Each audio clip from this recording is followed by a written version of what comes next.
दोस्तों, सिद्धू मूसेवाले का कत्ल कैसे हुआ था ये आपने सुना होगा कि किस तरह से एक सेल्फी के चक्कर में उनकी रेकी की गई और उसके बाद में उस रेकी करने वाले बंदे ने बताया कि गाड़ी यहाँ से यहाँ जाने वाली है और उनके ऊपर अटैक किया गया और गोलियां चलाई गई। उसके बाद में सिद्धू मूसेवाले का कत्ल कर दिया गया। क्या चंद्रशेखर आज़ाद जो भीम आर्मी के चीफ हैं उनकी भी रेकी की गई थी और इसी तरह से उनकी गाड़ी को ओवरटेक किया गया और फिर उनके ऊपर गोलियां चलाई गई? क्या ऐसा ही हुआ था? आप अगर सच को जानना चाहते हैं तो इस वीडियो को अंत तक जरूर देखिएगा, क्योंकि भीम आर्मी के प्रमुख चंद्रशेखर आज़ाद के ऊपर 4 गोलियां चली, लेकिन 8 गोलियां उनके ऊपर चली हैं और ये उनके खुद के बयान हैं और किस तरह से उनके ऊपर ये फायरिंग की गई। लेकिन ख़ास बात कि वो जो उस हमले में जो कार उन लोगों ने इस्तेमाल की उसको बरामद किया गया और 4 संदिग्धों को हिरासत में भी लिया गया है। क्या सच में जिन लोगों को हिरासत में लिया गया है ये वही लोग हैं जिन्होंने गोलियां चलाई या फिर कोई और लोग हैं? क्या है सच? इस वीडियो को अंत तक जरूर देखिएगा। नमस्कार, मेरा नाम है मोहन अहिरवार और आप देख रहे हैं खबर तमर इंडिया का यूट्यूब चैनल। दोस्तों, चैनल पर पहली बार आए हैं तो चैनल को सब्सक्राइब जरूर कर लीजिएगा और बेल आइकन यानी घंटे के बटन को आप जरूर दबा दीजिएगा, जिससे कि आने वाले हर वीडियो हमारे आपको मिलते रहें। दोस्तों, आज की जो सच्ची घटना है ये उत्तर प्रदेश के सहारनपुर की है, जो कि देवबंद इलाके में जो वहाँ का इलाका है देवबंद, वहाँ पर भीम आर्मी के प्रमुख चंद्रशेखर आज़ाद रावण के ऊपर फायरिंग की गई। लेकिन क्या जो फायरिंग हुई वो तुरंत हो गई या फिर 8-10 दिन पहले या महीने भर पहले उसकी प्लानिंग की गई?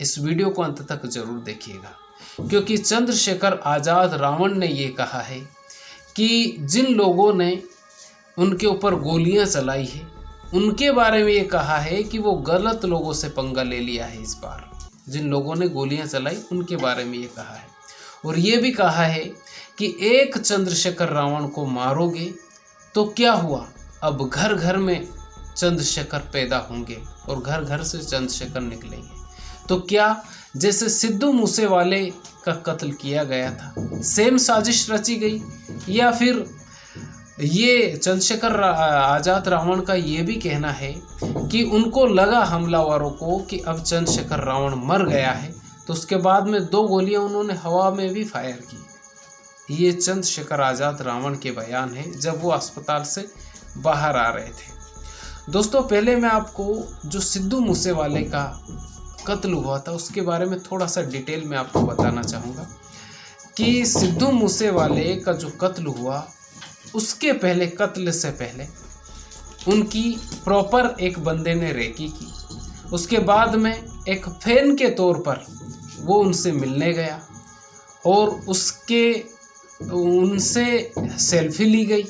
सेल्फी लेने के बाद में जैसे ही वो उनके घर से निकले, बल्कि उनके पास में तो गार्ड भी थे, सुरक्षा गार्ड भी थे, उनको भी वो साथ में लेकर नहीं गए और उनके पास में बुलेट प्रूफ गाड़ी भी थी, उसमें भी वो बैठकर नहीं गए और एक जो उनकी थार गाड़ी थी उसमें वो बैठकर गए थे। वहाँ से जैसे ही वो घर से निकले थे और जो सामने वाला बंदा जिसने रेकी की थी और जिस बंदे ने सेल्फी ली थी उस बंदे ने तुरंत बता दिया हमलावरों को कि यहाँ से गाड़ी निकल गई है और उसके बाद में वो जो हमलावर थे वो तैयार हो गए थे। क्या सेम घटना चंद्रशेखर आज़ाद रावण के साथ हुई? सवाल यही है कि तुरंत उन्होंने गाड़ी लगा दी क्या? चंद्रशेखर आज़ाद रावण की गाड़ी के पीछे क्या तुरंत गाड़ी लगा दी या फिर उनकी पहले से प्लानिंग थी? दोस्तों, किसी भी बड़े लीडर का कोई भी कार्यक्रम होता है तो उसके बारे में उस एरिया में पहले से जानकारियां पहुंच जाती है कि यहाँ पर कोई बड़ा लीडर आ रहा है। चंद्रशेखर आज़ाद रावण कौन है पहले तो ये सब लोगों को पता है, फिर भी वो भीम आर्मी के चीफ हैं और आज़ाद समाज पार्टी के संस्थापक हैं वैसे भीम आर्मी के संस्थापक भी वही है, लेकिन वो करोड़ों दलितों के एक तरह से मसीहा भी है, क्योंकि वो चाहे दलित हो या कोई सवर्ण हो या कोई भी समाज हो जो पीड़ित पक्ष होता है उसके घर सबसे पहले पहुंचते हैं। चाहे वो हत्या की बात हो या रेप की घटना हो, कोई भी हो, जो पीड़ित पक्ष होता है उसके बचाव के लिए सबसे पहले जो पहुंचने वाला जो बंदा होता है वो चंद्रशेखर आज़ाद रावण ही होता है।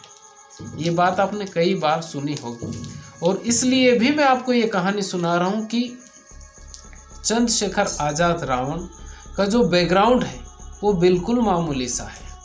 उनके जो फादर हैं वो टीचर हैं और उनकी जो माताजी है वो मामूली सी हाउसवाइफ है। चंद्रशेखर आज़ाद रावण एडवोकेट हैं यानी वकील हैं।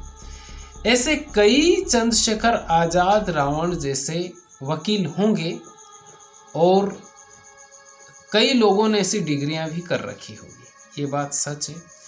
लेकिन चंद्रशेखर आज़ाद रावण ने क्यों सोचा कि जो शोषित वर्ग है, जो वंचित वर्ग है, जो पीड़ित वर्ग है, उनकी आवाज़ उठाएं। वैसे उनके बयान हर बार ये होते हैं कि जो शोषित और वंचित वर्ग हैं उनको तो हमेशा से ही दबाया जाता है, और ये ऐसा वो बोलते हैं कि हमेशा से उनके साथ में अत्याचार भी होता है, लेकिन उनकी कोई आवाज़ उठाने वाला नहीं।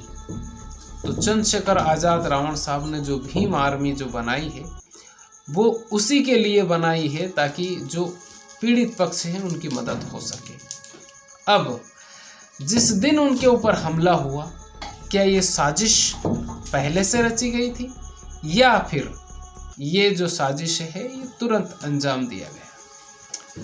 ये जो अनुमान है, जैसे मैंने आपको सिद्धू मूसेवाले के बारे में बताया, तो शायद हमलावरों ने पहले से उनकी जानकारियां प्राप्त कर ली हो, क्योंकि चंद्रशेखर आज़ाद रावण का आपने काफिला देखा होगा कि वो जब निकलते हैं तो बहुत सारी गाड़ियां उनके आगे पीछे होती हैं, उसके बीच में उनकी गाड़ी होती है। उसके बावजूद हमलावरों को कैसे पता चला कि ये यही गाड़ी है? दूसरी बात, उनको कैसे पता चला कि इस वक्त में ये गाड़ी यहाँ से निकलने जा रही है? इसका मतलब ये है। और चंद्रशेखर आज़ाद रावण जहाँ भी जाते हैं उनके समर्थक बहुत ज़्यादा आते हैं वहाँ पे, और शायद वहीं पर उनकी रेकी की गई हो। वैसे सिर्फ मैं आपको ये बता रहा हूँ कि ऐसा हुआ होगा, प्रूफ नहीं है अपने पास ऐसा, और ना ही एविडेंस है ऐसा कि हाँ। लेकिन जिस तरह से सिद्धू मूसेवाला साहब का कत्ल हुआ, सेम घटना ही आपको दिख रही है। वैसी ही गाड़ी को क्रॉस किया गया, और वैसे ही, क्योंकि सिद्धू मूसेवाला साहब के आजू बाजू में जो मतलब उनकी पर्सनल गाड़ियां कोई भी नहीं थी, उनकी सिर्फ अकेली ही गाड़ी थी। लेकिन यहाँ पे आगे भी गाड़ियाँ थी चंद्रशेखर रावण साहब की और पीछे भी गाड़ियाँ थी। उसके बावजूद जो हमलावर थे उन्होंने उनके ऊपर अटैक किया, 4 राउंड फायर किए। उसके बाद में उनको लगा कि चंद्रशेखर आज़ाद रावण अब डेथ हो गई है, ऐसा मैं नहीं बोल रहा हूँ, उनका कहना है। और डेथ होने के बाद में उनको लगा कि अब काम हो गया है, तो उसके बाद में फिर 2 गोलियां उन्होंने उनकी जो गाड़ी है उसके नंबर प्लेट पर भी चलाई और 2 गोलियां हवा में फायर की। फिर उसके बाद में कोई मनीष उनका सहयोगी है, उन्होंने जब गाड़ी निकाल ली तो उनको ऐसा लगा हमलावरों को कि नहीं यार, ये जो चंद्रशेखर रावण है ये बच गया है। ये मैं नहीं बोल रहा हूँ, ये चंद्रशेखर आज़ाद रावण साहब के ने जब अस्पताल से बाहर आए तो उन्होंने बोला।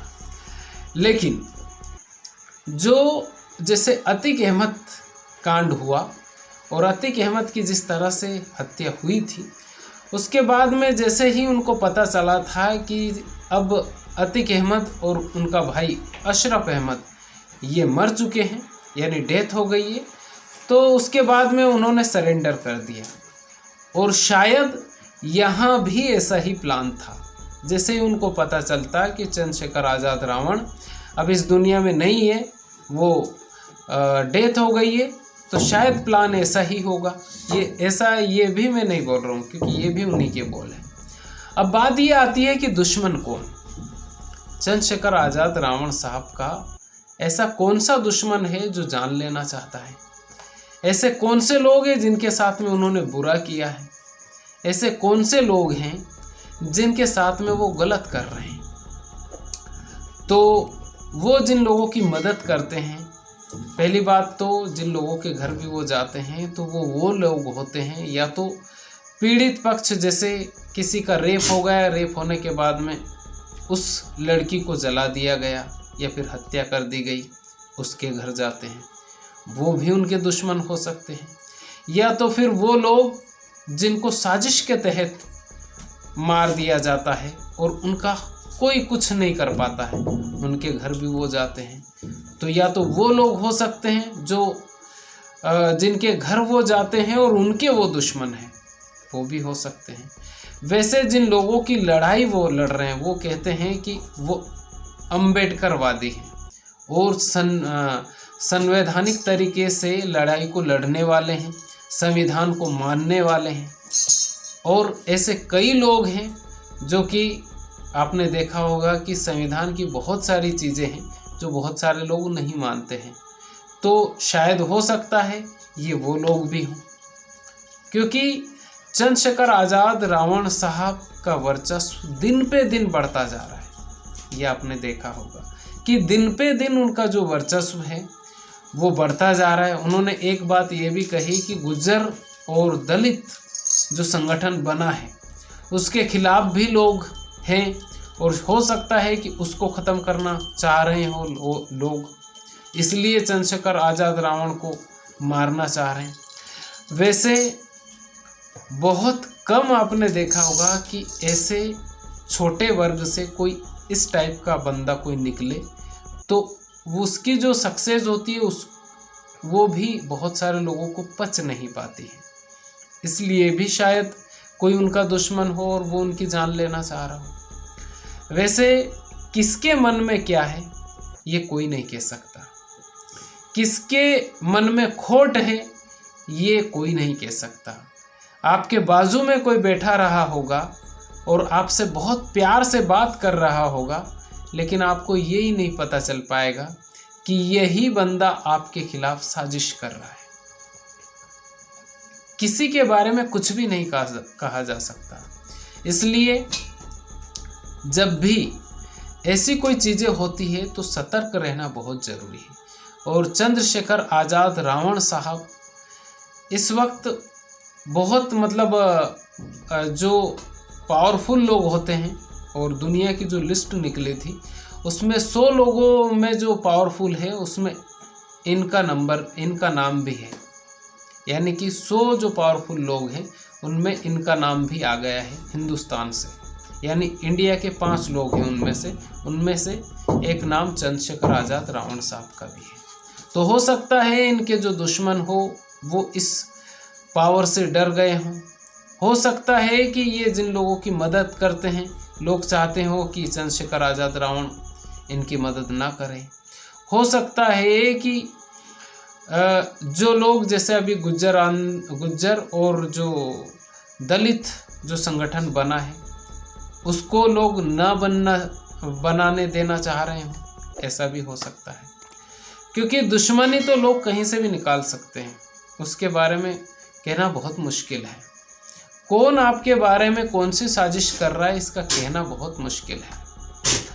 तो दोस्तों ये चंद्रशेखर आज़ाद रावण की वो चीज़ें थी जो मैंने आपको बताने की कोशिश की कि उनके ऊपर। अच्छा, एक बात ये भी उन्होंने बोली है कि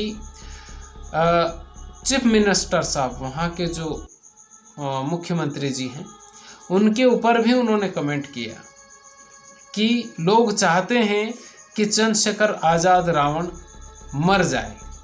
मतलब ऐसा उन्होंने बोला कि रास्ते से हट जाए तो रास्ते का कांटा ही ख़त्म हो जाए। इसलिए भी अभी तो उनके पास में कोई सिक्योरिटी नहीं, लेकिन अभी हो सकता है कि उनके ऊपर हमला हुआ हो तो शासन प्रशासन सोचे कि नहीं यार ये भी पावरफुल व्यक्ति है तो इसको भी सिक्योरिटी देना चाहिए। ये शासन प्रशासन की बात है, लेकिन अभी तक हमलावर ने जो पिस्टल इस्तेमाल की है वो अभी तक नहीं पकड़ाई है। दूसरी बात, अभी तक उन्होंने ये मुंह नहीं खोला है कि इस साजिश में कौन कौन शामिल है, क्योंकि ये एक आदमी तो प्लानिंग चंद्रशेखर आज़ाद रावण को मारने की नहीं कर सकता, हो सकता है इसमें कई लोग शामिल हों। अब ये तो जैसे जैसे न्यूज़ सामने आएगी तभी पता चलेगा कि कितने लोग इसमें शामिल है, या कोई बड़े लोग इसमें शामिल है, या फिर कोई राजनीतिक इसमें शामिल है।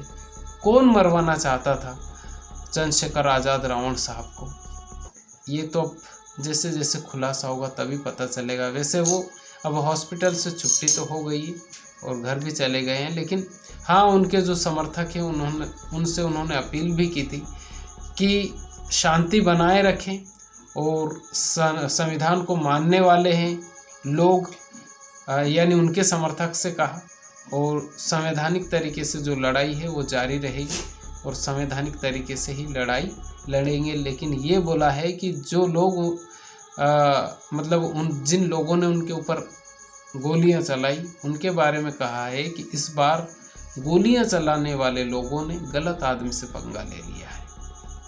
तो क्या ये बात सही बोली है चंद्रशेखर आज़ाद रावण साहब ने?